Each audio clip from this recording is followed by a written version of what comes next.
Olá, meninas, tudo bem? Boa noite. Sejam todas bem-vindas a mais uma aula Saber X.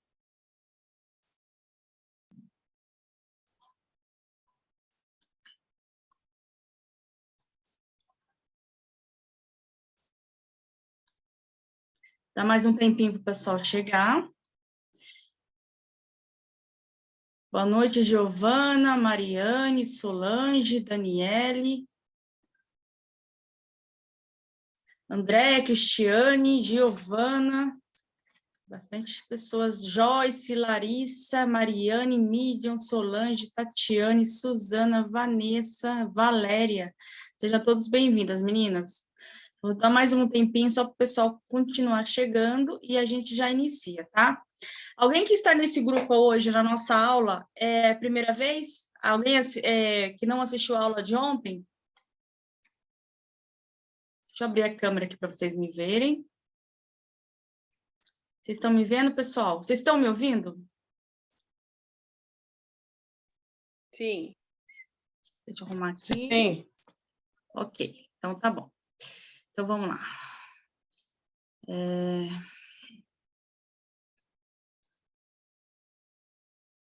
Todos vocês assistiram a aula de ontem? A Mariane chegou hoje, né, Mariane? Isso? Então, vamos lá. Só para quem não me conhece, eu vou me apresentar de novo. Eu sou a professora Diana Guiar, sou técnica e tecnóloga em radiologia, atuo na área da radiologia por 12 anos. Eu comecei minha vida na radiologia em 2019. Meu primeiro emprego foi no raio-x. E como eu estava contando para as meninas, eu fui trabalhar com mamografia e fiz um pós-técnico, né, uma especialização em mamografia, que me ajudou muito na parte de mamografia. Eu sou pós-graduada em tomografia e ressonância, hoje eu trabalho com tomografia, com ressonância, mamografia, raio-x. E eu vim aqui compartilhar um pouco do meu conhecimento com vocês, tá? Então, assim, qualquer dúvida que vocês tiverem, quiserem fazer alguma pergunta, pode parar a aula, pode perguntar, onde eu vi que bastante gente interagiu na aula, que eu achei super interessante. Ficou uma aula bem gostosa, tá bom? Então, vamos lá, pessoal. Vocês já me conhecem? Esse aqui é o Danilo e o Wellington, são os professores fundadores da equipe SaberX, né? Eles que estão divulgando a empresa e estão fazendo um projeto de levar a mamografia para as outras regiões, com conhecimento, com cursos online, que eu acho que é o que precisa um pouco, né? Por exemplo, eu contei para eu dei o meu relato que quando eu trabalhava aqui em São José, apesar de São José ser uma cidade muito grande, qualquer outra área, exemplo, não tinha curso de especialização aqui, eu tinha que ir para São Paulo, então era cansativo. Eu já trabalhava de segunda a sexta e ficava 12 horas, às vezes, no sábado e 12 horas no domingo em São Paulo, somente para fazer o curso de especialização. Hoje temos vários cursos online, né?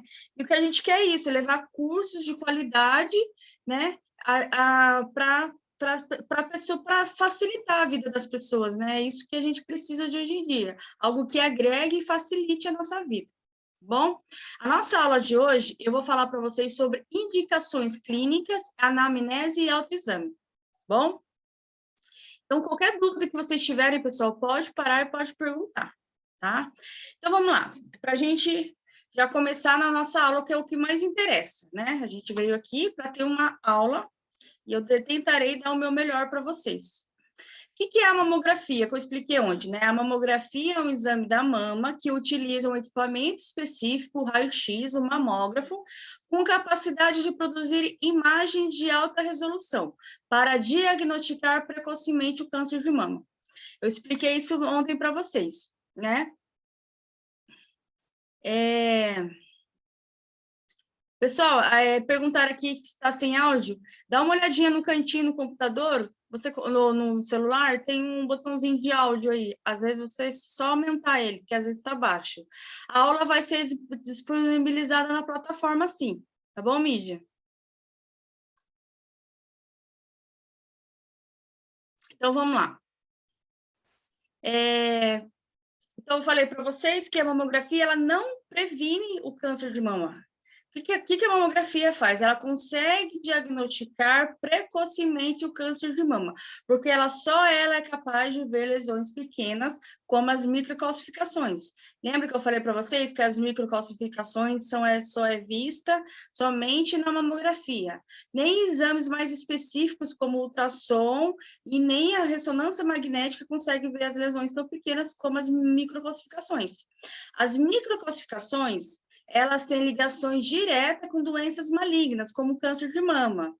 No início dos estudos das mamas, quando começaram os primeiros estudos, como que eles começaram? As pacientes, às vezes, chegavam a falecer de câncer de mama, eles retiravam as mamas da paciente e faziam uma radiografia. Nessas radiografias, foram vistas que as lesões malignas, né, os tumores, eles apresentavam essas microcalcificações. É uma reação das células malignas naquela região da mama. Ela apresentava microcalcificações. Então, elas tinham um aspecto diferente, né? A quantidade diferente e o jeito e na região que ela aparecia. Então, o que foi feito? Foram feitos vários estudos e foi visto que microcalcificações, dependendo da sua quantidade, da sua localização e da sua morfologia, elas têm características com câncer de mama, com doenças malignas, tá? Daí vocês podem falar, professora, mas qualquer tipo de microcalcificações? Não.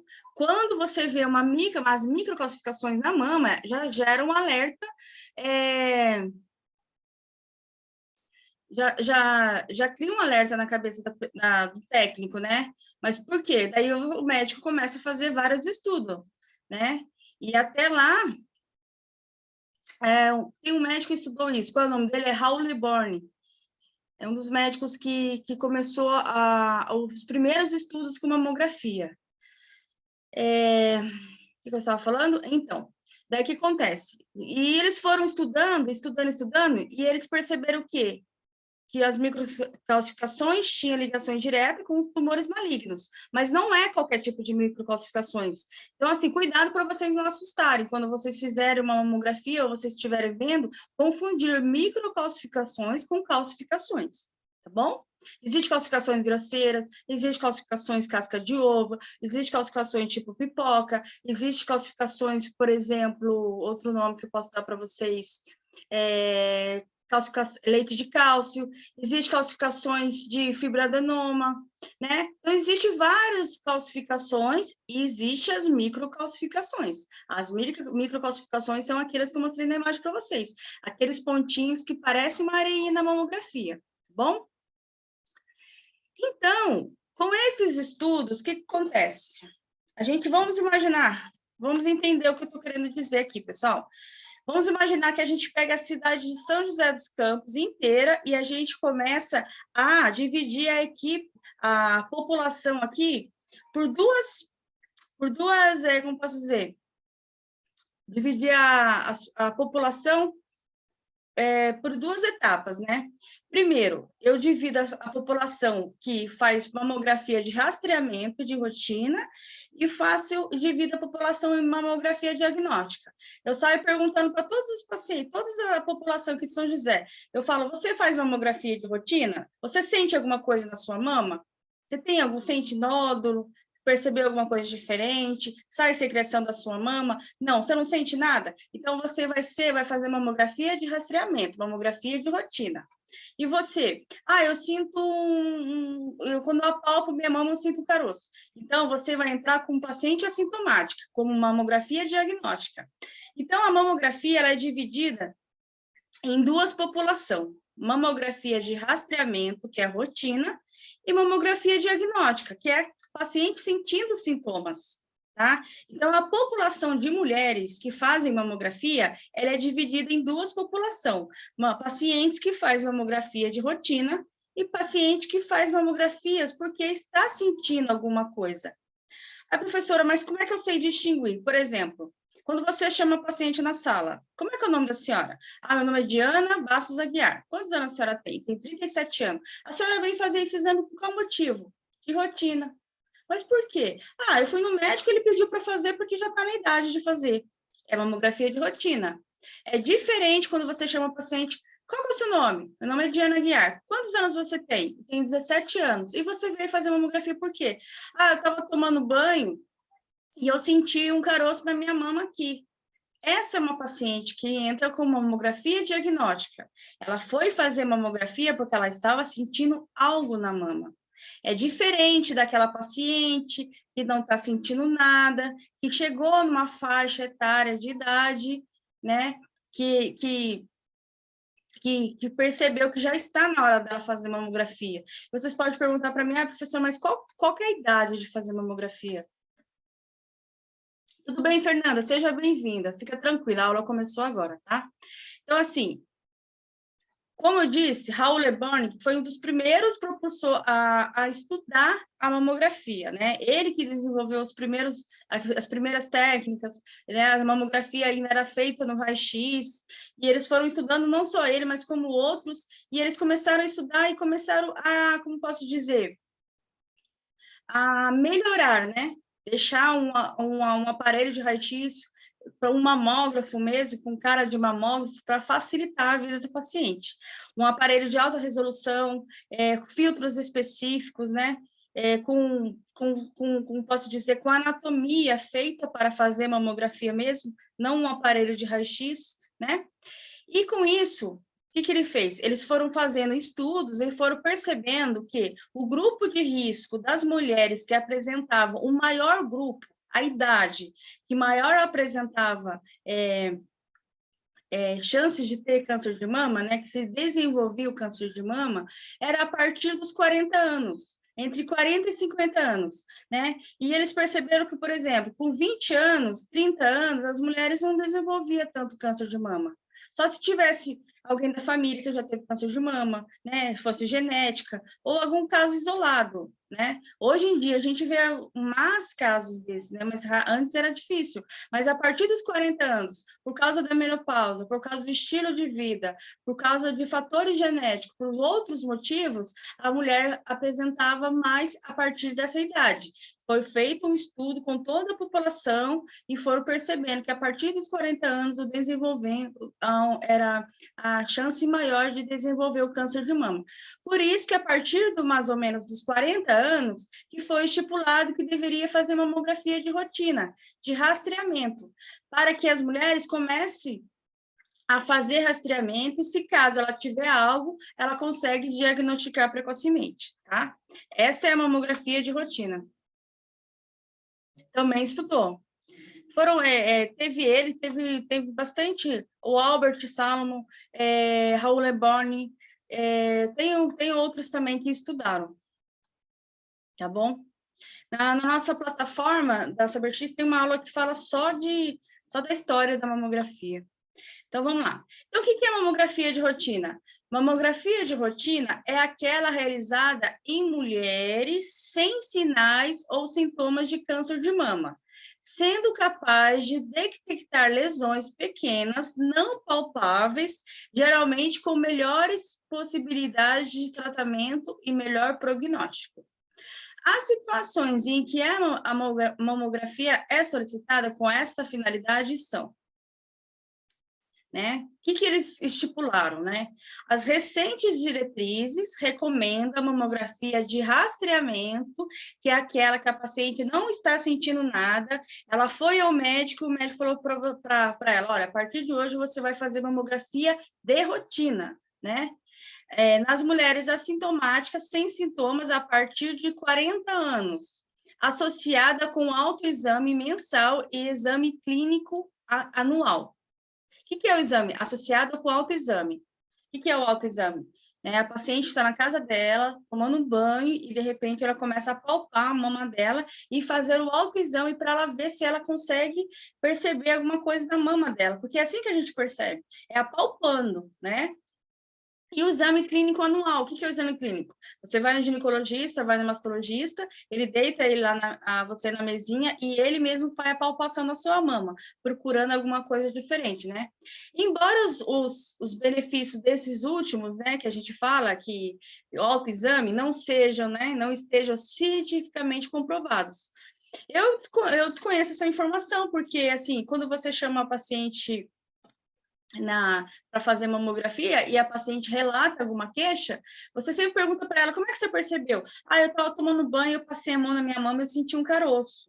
É sempre a paciente que às vezes ela percebe alguma coisa, percebe um caroço, percebe a secreção. Então, por isso que é muito importante, pessoal, fazer o autoexame e sempre ir no médico, né, para ele fazer o autoexame, ele fazer o exame clínico, né? A mamografia de rastreamento deve ser realizada em mulheres com alto risco para câncer de mama, parente de primeiro grau com câncer de mama na pré-menopausa, história pregressa de hiperplasia atípica ou neoplasia lobular. Por exemplo, né, na minha casa, por exemplo, né, minha avó morreu de câncer de mama. Então, assim, o que recomenda? Antes de 40 anos, a mamografia de rastreamento deve ser realizada, né? Com mulheres com alto risco para câncer de mama, parente de primeiro grau. O que é parente de primeiro grau, pessoal? Mãe, pai também mas não é difícil, né? Mãe, irmã, né? São tudo parentes de primeiro grau. No caso da minha avó, eu acredito que já seria, né? Acho que não é primeiro grau. Mas mesmo assim, eu fui no médico, eu tenho 37 anos e o médico já pediu para fazer mamografia. Foi aquele caso que eu expliquei para vocês, né? Eu fui fazer um ultrassom das mamas e eu fui no endócrino, ele falou assim, ó, tá na hora de você fazer um ultrassom das mamas. Eu fui fazer o ultrassom das mamas, cheguei lá, e o médico falou assim, ó, seria bom você procurar um mastologista, porque ele viu que foi um endócrino que pediu. Eu já entrei em estado de choque. Eu, doutor, mas por quê? Você viu alguma coisa? Ele falou assim, tem uma lesãozinha na sua mama, mas é melhor investigar melhor. Isso foi suficiente para chegar em casa e não conseguir dormir mais.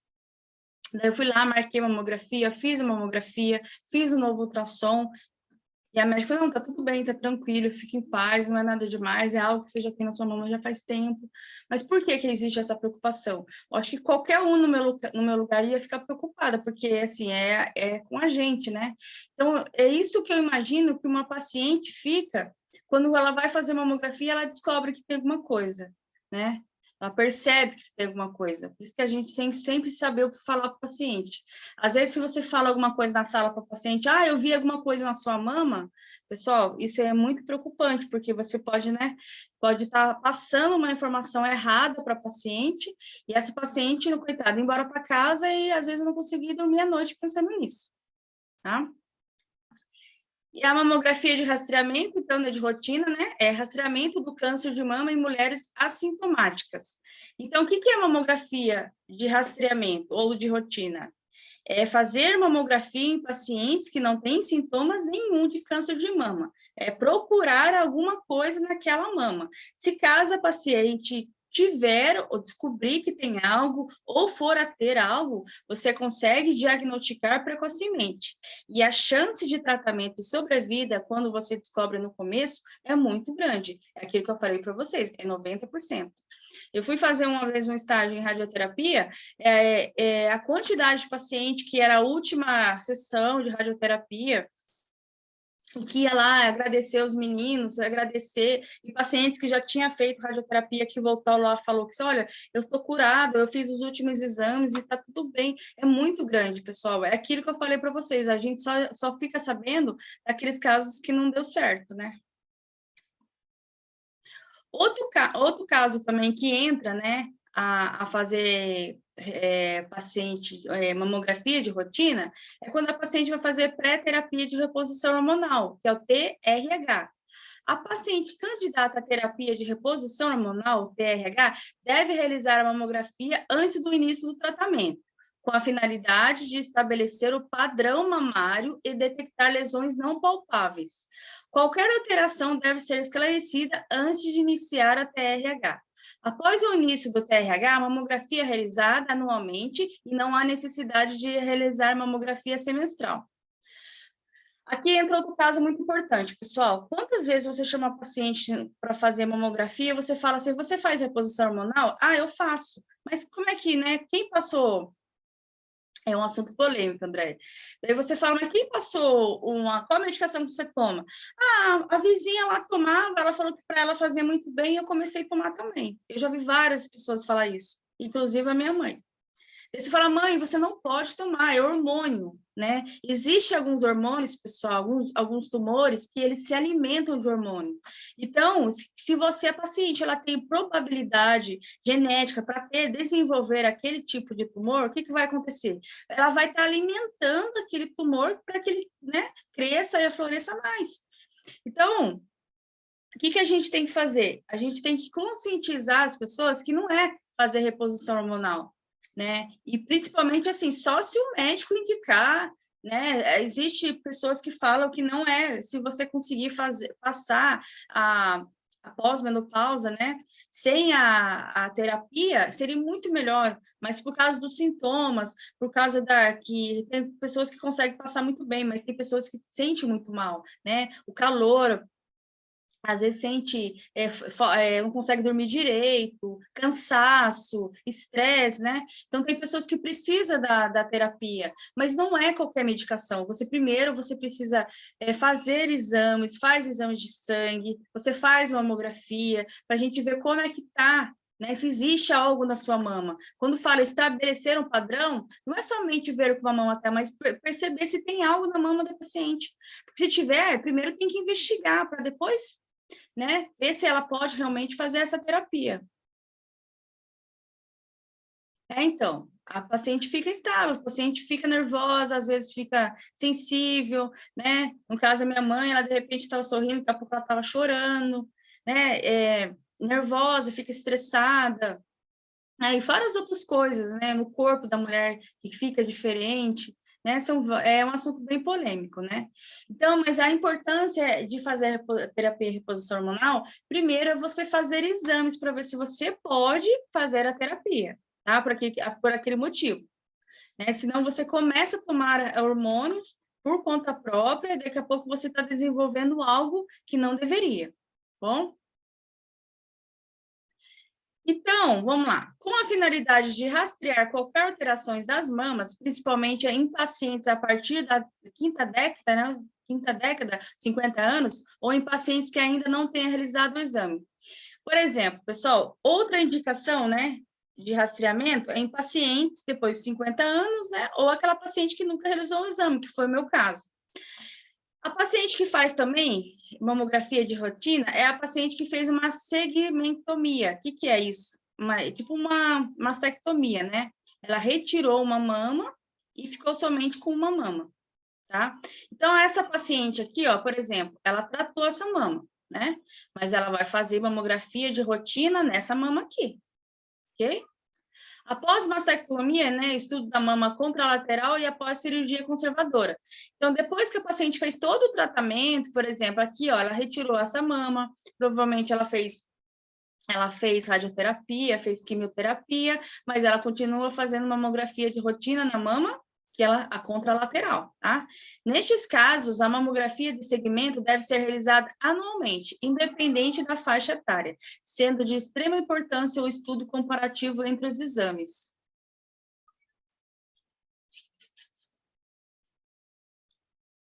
Isso mesmo. A Andréa colocou uma observação muito importante aqui. O problema é que a falta de produção de hormônio acarreta outros problemas secundários, e uma delas é a perda de densidade de massa óssea. Isso também está relacionado com muito estilo de vida, né? Como a paciente, né, leva essa menopausa, né? É difícil mesmo os sintomas, tratar os sintomas, né? Então, aqui, pessoal, nesse caso, acontece muito de você chamar a paciente na sala para fazer a mamografia e a paciente falar isso para você: olha, eu retirei uma mama, né? Daí você fala: cadê os exames anteriores da outra mama? Eu joguei fora, eu terminei todo o tratamento, fiz quimioterapia, radioterapia, e eu joguei tudo fora porque eu não quero ficar lembrando disso. Não pode, pessoal, o exame anterior é um documento, né? Ali está a vida da sua mama, né? Está a história dela. Então, você não pode jogar fora, porque, por exemplo, você tratou essa mama, mas, infelizmente, às vezes você pode ter alguma coisa nessa que está começando a desenvolver. Por isso que tem que guardar os exames anteriores, para fazer o comparativo. E, às vezes, muitas vezes, no comparativo, que o médico percebe que tem alguma coisa na mama. Bom? E qual que é a mamografia diagnóstica, né? Se mamografia de rastreamento é aquelas que eu mostrei aqui para vocês, né? Mamografia de rastreamento de rotina é aquela realizada em mulheres sem sinais ou sintomas de câncer de mama. A diagnóstica é aquela realizada em mulheres com sinais ou sintomas de câncer de mama, né? Que a gente chama de mamografia com sintomas ou diagnóstica. E quais são os sintomas que a gente pode perceber na mama? Endurecimento, o sulco, erosão da pele, vermelhidão ou ardor, fluido desconhecido, né? Buraquinhos aqui em volta do mamilo, protuberância, veia crescente, afundamento do mamilo, assimetria, pele de laranja e nódulo interno. Descarga papilar. Descarga papilar é secreção nas mamas, tá bom, pessoal? Eu coloquei aqui, ó, fluido desconhecido aqui, ó. Então, pessoal, o que acontece? Né? Não sei se vocês já não sei se eu vou fazer uma pergunta para vocês. Alguém aqui presenciou alguma paciente que tinha câncer de mama? Mas não que estava um nódulo interno, externo. Alguém já presenciou? Alguém, algum parente, algum familiar, vizinho, alguém que tinha câncer de mama?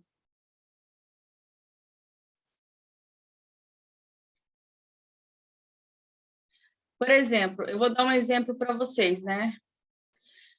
Eu fui fazer uma mamografia de uma vez de uma paciente e ela chegou na sala. Primeiro veio como posso dizer? O atendente da recepção.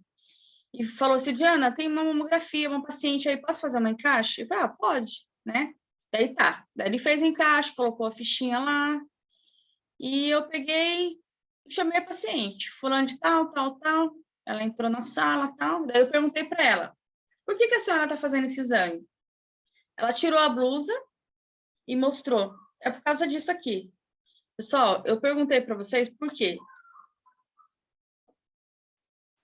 A mama dela, não sei se estão vendo o tamanho da minha mama, mas uma delas era o tamanho da minha. A outra estava um tamanho, pessoal, que estava maior que uma mão. Estava enorme a mama dela. E tinha, como posso dizer, tinha, como é que a gente chama? De úlceras. As úlceras, elas já estavam para fora. Ela tinha 3 úlceras gigantes e estava coberta, assim, com gases, sabe? Feridas mesmo. Eu olhei para ela, assim, para a mulher, eu entrei em estado de choque, né? E a primeira pergunta que eu perguntei para ela, assim, eu falei assim para ela, é isso aí, Andréia, foi essa pergunta que eu falei para ela, né? Como você chegou? Eu fiquei tão, assim, não sei dizer, e talvez impressionada, porque eu nunca tinha visto, e eu virei para ela e falei assim, mas como é que você deixou chegar nesse ponto? Que eu me assustei. Ela virou para mim e falou assim, olha, e não era uma paciente, assim, que posso dizer que não tinha condições, era paciente que tinha Sul América, né, assim, que tinha convênio, né, daí ela pegou e falou assim para mim, assim, olha, é porque eu perdi meu marido recente, faz uns 6 meses, e a minha filha está grávida, eu não queria dar essa notícia para ela, porque eu fiquei com medo dela perder o bebê. Menina, quando ela contou essa história para mim, gente, eu fiquei olhando para ela assim, meu Deus, que situação, né? Eu não... Daí, o que acontece? A mama dela estava no estado, pessoal, que não dava para fazer a mamografia dela. Não tinha como. Eu acho que nem, né? Eu chamei o médico avaliou a mama dela, conversou com ela, falou assim, ó, primeiro a gente vai fazer o ultrassom e eu vou fazer uma carta já para como fala? Indicando ela já direto para o mastologista. Vai fugir a palavra aqui. Com encaminhamento direto já para o oncologista, né, para ela passar. E depois disso, eu trabalhava lá fazendo mamografia e trabalhava no raio-x também. Eu estava no pronto-socorro, né, que eu atendia no PA, pronto atendimento, e eu vi ela várias vezes. Depois ela veio fazer raio-x de tórax comigo. Ela já estava fazendo quimioterapia, né, que ela já tinha perdido o cabelo e ela já tinha retirado uma mama. Né? Mas pelo estado que estava ali, pessoal, eu não sei dizer depois o que aconteceu. Eu vi ela umas 2, 3 vezes fazendo raio-x, mas foi muito rápido. Foi questão assim de 1 mês ou 2 meses. Eu acho que foi até antes disso. né? Então, infelizmente, tem gente que deixa chegar nesse estado, né? E por isso que é importante, assim, quem tem informação, para passar essas informações para quem não tem, né? Então, é aí que entra a mamografia diagnóstica, né? É aquela realizada em mulheres com sinais ou sintomas de câncer de mama. Então, pessoal, percebeu algo diferente na mama? Endurecimento, suco, erosão na pele, né? Vermelhidão, ardor. A mama dela estava super vermelha, estava inchada, estava, né?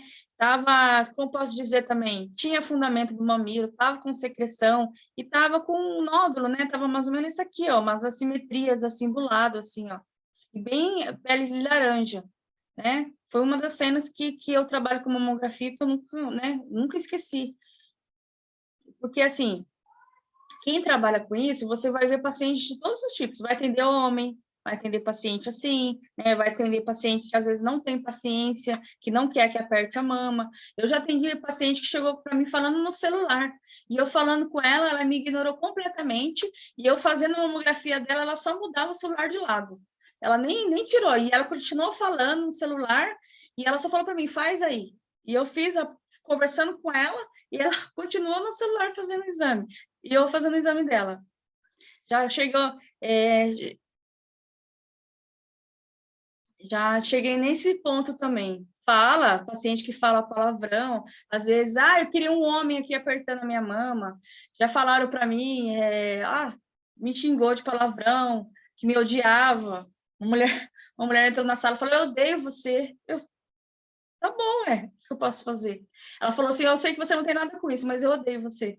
Pessoal, eu já ouvi de tudo. Mas já ouvi coisas boas também. Paciente que já me levou depois presente, caixa de bombom, levou creme da Natura. Então, assim, né, infelizmente, ou felizmente, nessa vida da gente, a gente vai encontrar de tudo. Tanto que existe pacientes, tanto, assim, não só na mamografia, em qualquer situação. Você está atravessando a rua, você vai encontrar uma pessoa que às vezes está de bom humor e outra que está de mau humor, né? Infelizmente é assim. Então, pessoal, o que eu queria focar em vocês é isso: mamografia diagnóstica e mamografia de rotina. Então, quando vocês chamarem a paciente na sala, né, para fazer a anamnese, a pergunta que... Michele, já falaram isso para mim. É difícil lidar com pessoas e as pessoas já falaram isso para mim também. Que queria um homem bonito apertando a mama dela. O que eu posso fazer? Eu falei, não tem, então vai eu mesmo. Então, assim, existe uma mamografia diagnóstica, que é aquela realizada em mulheres com sinais ou sintomas de câncer de mama, e mamografia de rotina, tá bom? São duas populações diferentes de mulheres. Mas, aonde você vai descobrir essa população aí? Na anamnese. Quando você chegar, chamar a paciente e perguntar: você foi fazer o exame por qual motivo? Você está fazendo esse exame por qual motivo? Todos vai falar, porque o médico pediu. Não, mas a senhora foi ao médico por quê? O que a senhora estava sentindo na mama? Eu estava sentindo dor na mama. Eu sofri um acidente de carro, bati a mama. Eu estou fazendo de rotina. Eu estou fazendo porque eu estou entrando na menopausa. Eu estou fazendo porque estou sentindo caroço na mama. E é ali que a gente vai triar essa paciente corretamente, tá bom? Então, vamos lá. Até aqui tudo bem, né, pessoal? Tranquilo, né? Vamos lá, que tem muito mais ainda. Tem muito mais caminho pela frente ainda. Vamos lá, vamos lá. Vamos lá. Outro tipo de mamografia diagnóstica é a mamografia para controle radiológico de lesões provavelmente benignas. Pessoal, isso aqui, ó. O que são as lesões provavelmente benignas? São BIRADS 3, né? Lembra que eu falei para vocês que a gente tem BIRADS 0, 1, 2, 3, 4, 5, 6, né? BIRADS 1, 2 achados. BIRADS 1, nenhum achado. BIRADS 2, achados benignos. BIRADS 3, achados provavelmente benignos. A BIRADS 4, achados suspeitos. E a BIRADS 5, achados altamente suspeitos. E BIRADS 6, câncer confirmado. Então, assim, fez uma mamografia e deu BIRADS 3, o que vai acontecer? Outro tipo de mamografia diagnóstica é a mamografia para controle radiológico de lesões provavelmente benignas, que é o BIRADS 3. Foi o que deu na minha mama. A minha mama deu BIRATS 3, achados provavelmente benignos. Então, eu vou fazer controle com mamografia e ultrassom para o médico ir acompanhando a minha mama para ver se vai acontecer alguma coisa. Não vai acontecer nada, né? Mas, assim, para ver se teve alguma alteração, como vai seguir essas alterações que apareceu na minha mama, né? Nas pacientes sintomáticas, a indicação não seguirá o padrão acima e o exame será realizado avaliando-se o risco, custo, benefício de cada caso. Os sintomas mais frequentes com as respectivas indicações estão analisados abaixo, que a gente vai falar aqui. Pessoal, vai cair nosso link e eu já chamo vocês novamente, tá bom? Falta menos de um minuto para cair aqui a nossa aulinha e a gente já vai entrar aqui de novo. Já vou chamar vocês, hein? Não vão embora, não.